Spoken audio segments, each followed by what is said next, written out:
कलकत्ता में लोगों को पता नहीं कि यहाँ पे उम्मीद ग्लोबल स्कूल खुला है, कि लेदर कॉम्प्लेक्स जो 5 किलोमीटर की दूरी पर है वहाँ पे लोगों को पता नहीं कि 5 किलोमीटर की दूरी पे एक इंटरनेशनल लेवल का स्कूल खुला है जहाँ लीडर्स तैयार हो रहे हैं। लीडर्स तैयार करने का फॉर्मूला कहाँ है किसी के पास? लोग सिर्फ पढ़ा रहे हैं। मैं लीडर्स तैयार करने की बात कर रहा हूँ, मैं लीडर्स तैयार करने की बात कर रहा हूँ। और 20,000 करोड़ की इंडस्ट्री, पूरे मुसलमानों की इंडस्ट्री, 20,000 रुपये नहीं आई, अफसोस की बात है। तो मैं कहता हूँ कि उम्मीद ग्लोबल स्कूल फर्दर क्यों है? हम CBSE करिकुलम फॉलो कर रहे हैं, हम इस्लामिक स्कूल हैं, ऐसा स्कूल जो कुरान भी पढ़ाता है, जो दीनियात भी पढ़ाता है, जो हदीस भी पढ़ाता है, जो साइंस भी पढ़ाता है, जो हिस्ट्री और ज्योग्राफी और फिज़िक्स और केमिस्ट्री साथ में पढ़ाता है, एक ऐसा स्कूल है हम। और आपको जानकर हैरानी होगी कि हमारे यहाँ हम स्टेम एडुकेशन दे रहे हैं, यानी साइंस, टेक्नोलॉजी, इंजीनियरिंग और मैथमेटिक्स का। और हमारे स्टेम एडुकेशन की वजह से वर्ल्ड ट्रेड सेंटर पुणे, जो कि वर्ल्ड ट्रेड सेंटर न्यूयॉर्क की एक फ्रेंचाइजी इंडिया में है, उन्होंने हमें सर्टिफिकेशन दिया है कि हमारे curriculum is at par with international curriculum. यानी वर्ल्ड ट्रेड सेंटर पुणे, जो न्यूयॉर्क का एक फ्रेंचाइजी इंडिया में है, उन्होंने हमें सर्टिफिकेशन दिया है, उन्होंने सर्टिफाई किया है कि हमारा स्कूल का करिकुलम इंटरनेशनल करिकुलम के एट पार है, अल्हम्दुलिल्लाह रब्बिल आलमीन। इसके साथ साथ एक यूनिक काम जो स्कूल में कर रहे हैं, जो पूरे इंडिया में शायद ही किसी स्कूल में, वो ये कि हमारे पास एक तरबियती निज़ाम है और हर बच्चा मेरे ज़ेरे निगरानी उस बच्चे की तरबियत हो रही है। एक अमेजिंग तरबियती निज़ाम हमारे यहाँ है। ऐसा तरबियती निज़ाम जहाँ बच्चे तहज्जुद के लिए उठते हैं, बच्चे हमारे तहज्जुद के लिए उठते हैं। एक बच्चा, 6 महीने हो गए हमें यहाँ पे स्कूल शुरू किए, शायद ही कोई बच्चा होगा हमारे स्कूल में जिसने हमारे यहाँ दाखिला लिया हो, जो क्लास 1 से लेकर के क्लास 7 तक पढ़ता हो, जिसने अपनी फ़जर की नमाज़ मिस की हो। मैं फ़जर की नमाज़ की बात कर रहा हूँ, अल्हम्दुलिल्लाह रब्बिल आलमीन, and let me boast about it, कि हमारे बच्चों ने फ़जर की नमाज़ नहीं मिस की है। एक ऐसा निज़ाम है, तरबियती निज़ाम, कि जहाँ बच्चे तहज्जुद के लिए उठते हैं, फ़जर के लिए उठते हैं, 5 वक्त की नमाज़ पढ़ते हैं, झूठ नहीं बोलते हैं, एक शानदार, एक बेहतर मुसलमान, अच्छे मुसलमान बनते हुए इंटरनेशनल करिकुलम हासिल कर रहे हैं।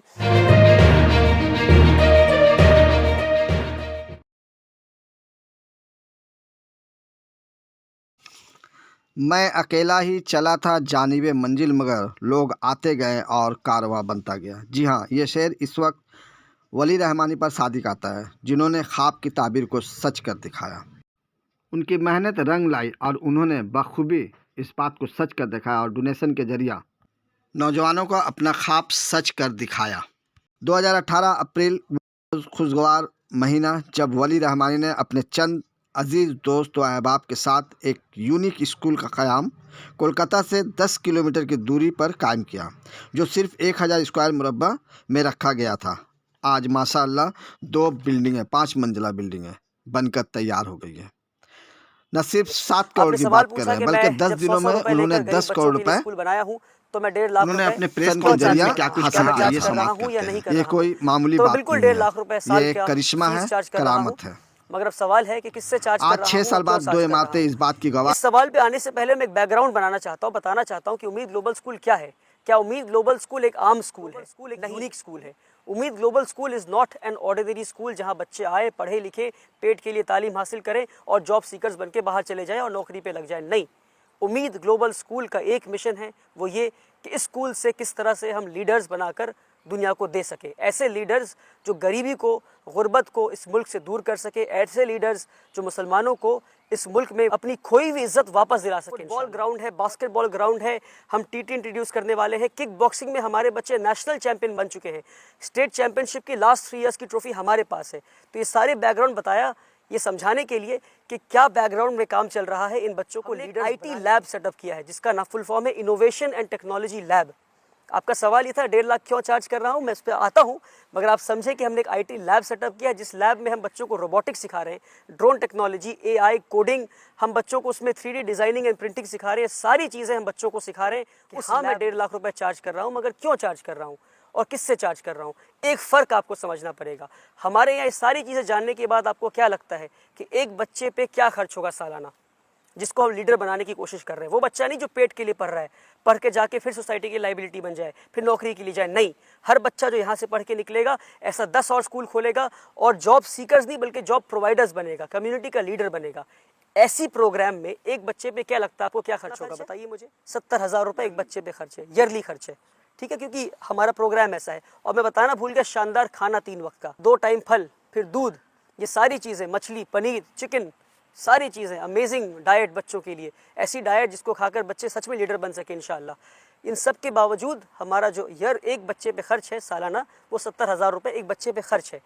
हमारा स्कूल का कैपेसिटी जो है वो 1000 बच्चों का है। अगर 1000 बच्चे पूरे स्कूल में आ गए तो एक साल में हमारा क्या खर्च होगा बताइए? 70,000 इंटू 1000 कितना हो गया? 7 करोड़। यानी हमारे स्कूल का हर साल एक्सपेंडिचर 7 करोड़ होने वाला है। हर साल एक्सपेंडिचर कितना होने वाला है? 7 करोड़। मैं एक बार 7 दिन में 7 करोड़ रुपए रेज कर लिया तो पूरी दुनिया ने मुझे सराहा और मेरी तारीफ की और कहा वाह वाह, आपने 7 दिन में 7 करोड़ जमा कर लिया, आपने कमाल कर दिया। अब सवाल का जवाब दीजिए मेरा, क्या मैं 7 करोड़ हर साल जमा कर पाऊंगा? एक बार जमा कर लिया, मान लीजिए अगले साल फिर जमा कर लूँ, उसके अगले साल फिर जमा कर लूँ और उसके अगले साल ना जमा कर पाए फिर क्या करूँगा? कहाँ दूंगा? टीचर्स को सैलरी कहाँ से दूंगा? बच्चों को खाना कहाँ से दूंगा? इलेक्ट्रिसिटी बिल कहाँ से भरूंगा? क्योंकि एक बच्चे पे 70,000 रुपये खर्च है और अगर 1000 बच्चे पढ़ते हैं 7 करोड़ स्कूल का खर्च होने वाला है। तो ये 7 करोड़ रुपए हर साल में कहाँ से लाऊंगा? और बाय चांस अगर ये 7 करोड़ किसी एक साल में जमा नहीं कर पाया मैं, तो क्या मैं स्कूल बंद कर दूं? ये बिल्डिंग खाली हो जाए? तो हम एक सस्टेनेबल मॉडल के टुवर्ड्स जाने की कोशिश कर रहे हैं। इसलिए हमने ये नया स्कीम निकाला, हमने एक स्ट्रैटेजी बनाया कि हम 25% बच्चों से फीस लेंगे और 75% बच्चे हमारे स्कूल में फ्री ऑफ कॉस्ट पढ़ेंगे, जिस तरह से पिछले 6 साल से पढ़ रहे हैं। एक और बात मेरे स्कूल का है, 1000 स्क्वायर फीट के अपार्टमेंट में स्कूल शुरू किया था जब मेरी उम्र 19 साल की थी, 2018 1 अप्रैल। आप में से कई लोगों को ये बात पता है। तो अगर मैं किसी साल 7 करोड़ रुपए जमा नहीं कर पाया तो क्या स्कूल बंद कर दूं? नहीं बंद कर सकता। तो 25% बच्चों से फीस ले रहा हूं मैं। यानी कितने बच्चों से बताइए? 1000 बच्चों में 25% यानी 250 बच्चों से। 250 बच्चों से 70,000 रुपये फीस लेता हूँ, कितना हो गया? फीस दे रहे हैं तो कितना हो गया? 3 करोड़ 75 लाख। खर्च कितना है हमारा? 7 करोड़। फीस के बाद कितना आया? 3 करोड़ 75 लाख। बाकी बचे हुए पैसे कहाँ से लाऊंगा? उसके लिए फिर मुझे हाथ फैलाना पड़ेगा, फिर भीख मांगना पड़ेगा। तो हमारी कोशिश है कि एक साल आहिस्ता आहिस्ता हम सस्टेनेबिलिटी के टुवर्ड्स हम जाएं इंशाल्लाह।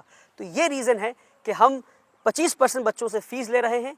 वो बच्चे तो दे सकते हैं, यानी एक बच्चा जो 1.5 लाख रुपए फीस दे रहा है, यानी वो एक बच्चा अपना खर्च दे रहा है और उसके साथ साथ एक और बच्चे का खर्च दे रहा है। तो कितना अमेजिंग और ब्यूटीफुल मॉडल है कि सोसाइटी के अच्छे घर के बच्चे भी हमारे आके पढ़ सकते हैं। और अब यकीन माने कितना सुनहरा हमारे यहाँ नज़ारा होता है जब एक करोड़पति बैठा होता है कुर्सी पे पेरेंट्स टीचर्स मीट में, उसके बगल में एक रिक्शा वाला बैठा होता है। जब एक करोड़पति बैठा होता है हमारे बगल में और उसी के बगल में उसके घर वाली काम वाली बाई बैठी हो या उसी का ड्राइवर बैठा हो। ये हम कहना चाह रहे हैं कि हमारा जो मिशन है कि education of the rich for the poor, कि एडुकेशन जो अमीरों की तालीम है गरीबों को फराहम करें। हम किस तरह से अमीरों की तालीम हम गरीबों को फराहम करें, ये हमारी कोशिश है कि किस तरह से एक ही मालिक और एक ही ड्राइवर का बच्चा एक ही स्कूल में आके पढ़ सके। ड्राइवर का बच्चा फ्री ऑफ कॉस्ट पढ़ सके और मालिक का बच्चा 1.5 लाख रुपए फीस देकर पढ़ सके। तो इसलिए हम 1.5 लाख रुपए फीस के जिस तरह से स्कूल चल रहा है, क्या मैं सैलरी लेता हूँ? मैं पिछले 6 साल में सैलरी नहीं लिया हूँ और मेरी आगे भी नियत नहीं है कि मैं सैलरी लूँ। इसलिए नहीं क्योंकि सैलरी लेना गलत है, बल्कि सैलरी लेना चाहिए मुझे, अच्छी सैलरी लेना चाहिए मुझे, बल्कि इसलिए क्योंकि मैं एक अच्छे वेल टू डू फैमिली से आता हूँ। My father is a businessman, he is established businessman और मुझे पैसों की ज़रूरत नहीं है। My father takes care of my bills, he pays of all my bills. और मेरे वालिद साहब की तरफ से हुक्म है कि मैं सैलरी ना लूँ। मगर हाँ, अगर आप कहेंगे तो मैं अपना अपॉइंटमेंट लेटर दिखा सकता हूँ। मैं भी एक स्कूल का एक एम्प्लॉय हूँ। I am acting in the capacity of the school secretary. मैं अपना अपॉइंटमेंट लेटर दिखाऊंगा जिसमें लिखा है कि मेरी सैलरी 70,000 रुपये है और ये लिखा है मेरे अपॉइंटमेंट में कि मेरी मर्ज़ी से ये सैलरी मैं ड्रॉ नहीं करूँगा। और हमने ये सिस्टम इसलिए बनाया है ताकि मेरे बाद कोई और बैठे जिसे पैसे की ज़रूरत हो इस कुर्सी पर, वो सैलरी ड्रॉ कर सके। स्कूल जो हमारा पर्सन ओरिएंटेड नहीं है। स्कूल मुझसे नहीं चलता, मैं स्कूल नहीं चलाता, स्कूल चलाता सिस्टम है और मैं भी सिस्टम के मातहत हूँ। मैं सुनूंगा, सिस्टम की सुनूंगा। और हमने एक सिस्टम बनाया है, सिस्टम के तहत एडमिशन होना है। और डोनर्स, जिसने 100 रुपये दिया, जिसने 1 करोड़ रुपये या जिसने 10 करोड़ रुपये दिया, मुझे इंशाल्लाह आगे आने वाले वक्त में ऐसे भी डोनर्स होने वाले इंशाल्लाह, मुझे अल्लाह की ज़ात से उम्मीद है। उन्हें समझना ये है कि डोनर्स पैसे देकर एहसान किसी पे नहीं कर रहे हैं, बल्कि मैं डोनर्स को इस तरह बताना चाहता हूँ कि डोनर्स इस तरह देखें कि मैं और ये स्कूल उन्हें एक अपॉर्चुनिटी दे रहा है कि वो अपने पैसे को सही जगह पे खर्च कर सकें। और हमारे यहाँ पर, बल्कि इसको बिज़नेस की तरह देखें कि अल्लाह की रज़ा के लिए आप पैसा दे रहे हैं, आप कहीं और देंगे और यहाँ देंगे, इसमें फ़र्क क्या है? फ़र्क ये है कि यहाँ रिटर्न ऑन इन्वेस्टमेंट हाई है, यहाँ ROI जो है, रिटर्न ऑन इन्वेस्टमेंट बहुत हाई है। आप कहीं और किसी और इदारे में पैसे देंगे, वहाँ जॉब सीकर्स बनेंगे। यहाँ पैसा लगाएंगे, एक बच्चा ऐसा निकलेगा कि ऐसा एक और स्कूल बना सके। तो यहाँ जो रिटर्न ऑन इन्वेस्टमेंट है बहुत हाई है। तो इसको इस तरह देखें कि जो डोनर्स हमें डोनेशन दे रहे हैं उसमें डोनर्स का फ़ायदा है और मैं कहता हूँ कि अक्सर जो लोग चैरिटी करते हैं वो चैरिटी इसलिए करते हैं ताकि गरीबों की मदद कर सके। मैं कहता हूँ अपनी मदद कीजिए, एक ऐसा मॉडल खड़ा कीजिए जिसमें आपसे बेहतर प्रोडक्ट बन के निकल सके, आपसे बेहतर जो है वो प्रोडक्ट बन के निकल सके। इसलिए मैं कहता हूँ कि डोनर्स के रिकमेंडेशन को मैं रिजेक्ट नहीं करता, मैं डोनर्स के रिकमेंडेशन को सिस्टम और प्रोसेस में डाल देता हूँ। सिस्टम रिजेक्ट करता है और सिस्टम ले लेता है। मैं डोनर्स की बात नहीं सुनूंगा, मुझे जवाब डोनर्स को नहीं देना है, मुझे जवाब अल्लाह सुब्हान ताला को देना है। और हमारा एडमिशन प्रोसेस बहुत ट्रांसपेरेंट है और ट्रांसपेरेंसी के साथ ही मैं काम अपनी बेटियाँ हैं, जो मेरी अपनी बेटियाँ हैं, 2 छोटी बेटियाँ, मैं कहता हूँ कल को अगर मैं चाहूँ कि अपनी बेटियों को दाखिला स्कूल में करा दूँ, मैं नहीं करा सकता। मुझे एडमिशन फॉर्म लेना होगा और मुझे मेरी बेटियों को, अपनी बेटियों को एडमिशन प्रोसेस से गुजरना होगा। और मुझे नहीं पता कि उनका एडमिशन हो पाएगा कि नहीं, एडमिशन टीम ही डिसाइड करेगी कि एडमिशन उनका हो पाएगा। 25% बच्चे पैसा देंगे और साहिब हैसियत ही लोग आएंगे, तो उस पर हमें सवाल करने की ज़रूरत नहीं कि भाई अब साहिब हैसियत है कि नहीं। जो पैसा दे पा रहा है वो खुद ब खुद एक प्रूफ है कि साहिब हैसियत है। सवाल रहा कि 75% बच्चे यानी 750 बच्चे जो स्कूल में पढ़ेंगे वो गरीब बच्चे, हम कैसे पता करेंगे। तो हमारा एडमिशन प्रोसेस का 3 लेयर्स है। पहला ये है कि आप एडमिशन फॉर्म लेकर जाएँ, फॉर्म लेने के बाद आपका इम्तिहान होगा, टेस्ट होगा। अगर आप टेस्ट पास करते हैं तो उसके बाद आपका इंटरव्यू होगा। इंटरव्यू बच्चों का और पेरेंट्स का होगा। इंटरव्यू राउंड अगर आप क्वालिफाई करते हैं तो हमारा होम सर्वे होगा, चाहे हिंदुस्तान के किसी भी कोने में हो। हमारी टीम जाकर आपके घर को देखेगी, घर के सर्वे करेगी और ये देखेगी कि अगर आप कह रहे हैं कि आप गरीब हैं तो सच में गरीब हैं या नहीं है। आपके घर में क्या क्या चीज़ें हैं, फ्रिज है, आपके घर में ओवन है, आपके घर में टीवी है, घर कितना बड़ा है, कितने कमरों का घर है, आपके पड़ोसी कैसे हैं, किस लोकेलिटी में घर है। बल्कि हमारा पूरा एक फॉर्मेट बना है होम सर्वे का इंशाल्लाह। तो हम वो होम सर्वे पिछले 2 सालों से करते हुए आ रहे हैं, उसको हमने और मजबूत बना दिया सर्वे के सिस्टम को इंशाल्लाह। हम इस सर्वे के ज़रिए हम फाइनल जो है, मान लीजिए 100 बच्चे सिलेक्ट हो गए, अब उन 100 बच्चे के घर हमारी टीम जाकर ये देखेगी कि अगर वो 100 बच्चे सच में गरीब हैं या नहीं, और नहीं है तो कई बच्चे इन द पास्ट रिजेक्ट भी हुए हैं और फिर हमने उनसे कहा है या तो आप फीस कैटेगरी में आइए या तो आप एडमिशन मत लीजिए। हम लोग क्लास 1 से दाखिला लेते हैं, अभी क्लास 1 से लेकर के 8 तक हमारा स्कूल चल रहा है। ऐसे लोगों को मैं जवाब देकर अपना टाइम वेस्ट नहीं करना चाहता। उम्मीद ग्लोबल स्कूल एक ग्लोबल स्कूल है और बहुत सिंपल फंडा है। हमारे वेबसाइट पे जाइए, हमारे वेबसाइट पे स्कूल की ट्रस्ट के कागजात, ज़मीन के कागजात, सारी चीज़ें अपलोडेड है। मुझे बात करने की ज़रूरत ही नहीं। अगर कोई पढ़ा लिखा इंसान है, थोड़ी भी पढ़ाई लिखाई की हो और अंग्रेज़ी पढ़ सकता हो, क्योंकि सारी चीज़ें अंग्रेज़ी में लिखी है हमारे वेबसाइट पर, तो वेबसाइट पे जाइए, लीगल कंप्लायंस हमारा एक उसमें सब हेडिंग है, उस पर जाकर हमारे ट्रस्ट के कागजात देखिए, हमारे आप जाकर ज़मीन की कागजात देखिए, वो सारी चीज़ें हमारे वेबसाइट पे अपलोडेड हैं। और जाकर देखिए लीज़ पे दिया गया है या ट्रस्ट पर ज़मीन है। ये बेकार की अफवाह फैलाने की बजाय बेहतर होगा कि थोड़ी पढ़ाई लिखाई करें, थोड़ी रिसर्च करें, और कोई अच्छा काम कर रहा है तो उसे सपोर्ट करें, ना कि उसे डिफेम करें, उसे बहतान लगाए बिना सच्चाई। हमारे एजुकेशन मॉडल को ज़्यादा लोग एक्सेस कर पाएँ, उसके लिए तो हमें टू बी वेरी ऑनेस्ट इसमें बहुत ज़्यादा अच्छा अभी हमारे पास कोई पुख्ता स्टेप नहीं है, क्योंकि बहुत यूनिक मॉडल है और एक्सेसिबल कर पाए इसके लिए ज़रूरत यह है कि कौम की जो कम्युनिटी, जो बिजनेसमैन हमारे, बल्कि मैं कहता हूँ यहाँ से 4 किलोमीटर की दूरी पर लेदर कॉम्प्लेक्स है, 5 किलोमीटर की दूरी पे मेरे स्कूल से, मतलब अगर मेरी बिल्डिंग पे, स्कूल बिल्डिंग पे खड़े हो जाएंगे तो leather complex, Calcutta leather complex आपको दिखेगा। 20,000 करोड़ की इंडस्ट्री है। मैं आपको बताता हूँ वहाँ से 20,000 रुपये नहीं आए मुझे, सिवाय 1-2 लोगों को छोड़कर जो बहुत ख़ास लोग हैं मेरे, उन्हें इंक्लूड नहीं कर रहा हूँ मैं, क्योंकि मेरे बहुत ख़ास लोग हैं वो, उन्होंने ज़मीन दी मुझे उनको बहुत सालों से जानता था। उनके अलावा क्या उसकी बात यह है कि एक स्कूल पूरे मुल्क को केटर नहीं कर सकता, एक स्कूल बल्कि एक डिस्ट्रिक्ट को केटर नहीं कर सकता, एक स्कूल एक एरिया को केटर नहीं कर सकता। एक स्कूल में मैक्सिमम जो बच्चे पढ़ सकते हैं 1000-1200 बच्चे। तो अपनी जब मैं फ़ंड रेजिंग कर रहा था तो मैं उस वक्त भी ये कहा था इस तरह के 100 से ज़्यादा स्कूल की ज़रूरत है पूरे मुल्क भर में। अब हमने एक मॉडल तैयार कर दिया है, मुल्क भर के लोगों से गुजारिश है कि वो आएँ, इस मॉडल को कॉपी करें, पैसा लगाएं और इससे अच्छा स्कूल बना के दिखाएं इंशाल्लाह। 100% सपोर्ट मेरा आपके साथ है इंशाल्लाह। हम चाहेंगे कि नॉन मुस्लिम बच्चे, क्रिश्चियंस आए, हिंदू हमारे यहाँ आए, बल्कि आप जानकर हैरान होंगे कि हमारे जो हिंदू बच्चे हैं वो कुरान के पीरियड में संस्कृत पढ़ते हैं। हमने हिंदू बच्चों के लिए कुरान और दीनियात की, हमारे यहाँ कुरान और दीनियात के पीरियड में हिंदू बच्चे संस्कृत पढ़ते हैं। और हमारे यहाँ जो हिंदू बच्चा पढ़ रहा है वो यतीम है, वो मुझे अब्बा जी बोलता है। उसकी वालिदा यानी उसकी माँ जब इंतकाल कर रही थी, इंतकाल करने से 1 हफ्ते पहले मुझसे मुलाकात की और मुझसे कही कि मैं अपने बच्चों को आपके हवाले करती हूँ वली सर। और उसकी माँ जब इंतकाल हो गई तो उसके फादर और उसके घर वाले स्कूल में देना नहीं चाह रहे थे। मैं घर जाकर लड़कर उन बच्चों को अपने स्कूल लेकर आया, हाथ जोड़कर उन बच्चों को स्कूल लेकर आया। वो बच्चे मुझे अब्बा जी कहते हैं। और जब मुसलमान प्राइवेसी में चाहता हूँ प्राइवेट रहे, आप चाहे तो उन बच्चों से मुलाकात करवा दूंगा मैं आपको। बहुत प्यारे बच्चे हैं, मुझे अब्बा जी कहते हैं। जब बच्चे कुरान पढ़ते हैं तो वो बच्चे उस वक्त संस्कृत पढ़ रहे होते हैं। ये हमारा मॉडल है और हम नहीं चाहते कि यहाँ से मुसलमान बच्चे पढ़ें और जब दुनिया की दहलीज पे कदम रखें, यहाँ मुसलमान एनवायरनमेंट स्कूल के अंदर है और जाके देखें हिंदुस्तान कुछ और दिखता है। हम चाहते हैं कि हमारा स्कूल वैसा ही दिखे जैसा हिंदुस्तान दिखता है। सेक्युलर हमारा स्कूल, जितना सेक्युलर कॉन्स्टिट्यूशन में दिखा है उतना ही सेक्युलर हमारा स्कूल है। और नमाज़ पढ़ना सेक्युलरिज्म है, कुरान पढ़ना सेक्युलरिज्म है। हम कुरान इसलिए पढ़ाते हैं, हम नमाज इसलिए पढ़ाते हैं, हम संस्कृत इसलिए पढ़ाते हैं क्योंकि हमारे कॉन्स्टिट्यूशन इजाज़त देता है और कॉन्स्टिट्यूशन इजाज़त देगा।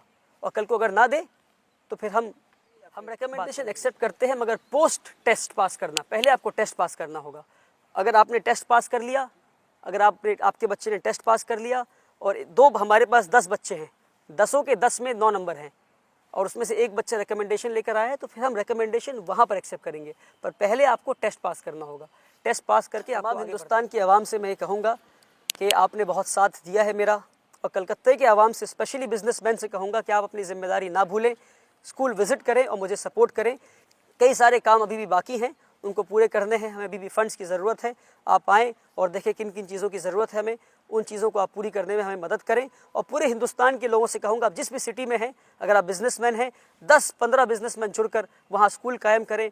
अगर आपको टेक्निकल सपोर्ट चाहिए, सिस्टम में सपोर्ट चाहिए, एकेडमिक सपोर्ट चाहिए, जिस तरह की भी सपोर्ट चाहिए आपको, सारी सपोर्ट इंशाल्लाह मैं आपको करूंगा। ये मेरा वादा है आपसे। मैं पिछले 6 साल में स्कूल के मॉडल्स को स्टडी किया हूँ and I have the expertise and I am ready to share the expertise with everybody who comes to me इंशाल्लाह, सो दैट हर डिस्ट्रिक्ट में, हर इलाका में एक इस्लामिक स्कूल हो जहाँ हिंदू बच्चे भी आएँ, क्रिश्चियन बच्चे भी आएँ, तरबियत हासिल करें और इस मुल्क को एक बेहतर मुल्क बनाने में और पावरफुल मुल्क बनाने में मदद करें। बच्चे क्लास 7 तक पहुँचे हैं, जो कमिंग एकेडमिक ईयर है यही 7 के बच्चे 8 पहुँचेंगे। हमारी पूरी कोशिश है कि हम क्लास 12 तक स्कूल को ले जाएँ। हम इस तरह कई सारे स्कूल्स बनाएँ। किस बोर्ड से आपका? हम लोग CBSE एफिलिएशन है। मैं तरबियती निज़ाम है हमारे यहाँ। स्कूल ख़त्म होने के बाद प्रेप क्लास होता है, हमारे यहाँ ट्यूशन कल्चर नहीं है। स्कूल ख़त्म होने के बाद बच्चे खुद सेल्फ स्टडी करते हैं। तरबियती क्लास होता है, यानी असर से लेकर मगरिब तक बच्चे हदीस पढ़ते हैं, हदीस सुनते हैं, बच्चे फजर। बल्कि मैं एक यूनिक तरबियत के मॉडल पे अगर मैं बात करने जाऊँ, it's a very vast topic कि किस तरह से मैं उसको कोडिफाई करने की कोशिश कर रहा हूँ, एक शानदार तरबियती निज़ाम कायम करने की कोशिश कर रहा हूँ। स्कूल के बाद बच्चे तरबियत क्लास होता है उनका, स्कूल के बाद बच्चे प्रेप टाइम होता है, यानी जब वो सेल्फ स्टडी करते हैं, नमाज़ पढ़ते हैं, गेम्स खेलते हैं, खाना खाते हैं और फिर उसके बाद बच्चे सो जाते हैं। हमारे बच्चे सुबह रात को 9 बजे सो जाते हैं, लाइट्स ऑफ हो जाता है और फिर फजर की नमाज़ के लिए उठ जाते हैं। और जुमे के दिन स्पेशली कई बच्चे तहज्जुद की नमाज़ के लिए उठते हैं। और हमारी कोशिश है कि हम स्कूल को इस पैटर्न पे ले आएँ कि तहज्जुद कंपलसरी कर दें स्कूल में। हमारे बच्चे इशा के बाद तुरंत सो जाएँ फ़ौरन और तहज्जुद में हमारे बच्चे उठें। और बल्कि मेरे शेख कहते हैं अक्सर कि उनकी बस चले तो वो तहज्जुद को पूरी उम्मत पे कंपलसरी कर दें, क्योंकि जिस मुसीबत से पूरी उम्मत गुजर रही है इस वक्त, हम सबको तहज्जुद में उठना चाहिए और तहज्जुद पाबंदी से भी पढ़नी चाहिए इंशाअल्लाह।